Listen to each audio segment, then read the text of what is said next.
അയ്യോ, പാവം അവൻ കരയ. അവൻ കരഞ്ഞോട്ടെ, പിന്നീട് അവന് എല്ലാം മനസ്സിലായിക്കോളും.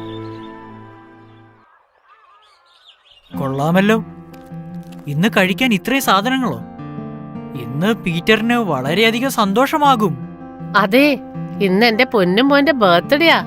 അവന്റെ പിറന്നാൾ ആഘോഷിക്കാൻ ഇത്രയും? എനിക്ക് വേണ്ടി ഒന്നുമില്ലേ? പിറന്നാൾ നമ്മുടെ പൊന്നും മോനല്ലേ. വരൂ, നമുക്ക് അവനെ ആശംസിക്കാം. ആ വാ. Happy birthday to you, happy birthday to you, happy birthday dear Peter, happy birthday to you. Peter, ഇന്ന് നിന്റെ പിറന്നാളാണ്. അതെനിക്കറിയാം മോനെ, പിറന്നാളിന്റെ അന്ന് ഇങ്ങനെ ദേഷ്യപ്പെടാൻ പാടുണ്ടോ?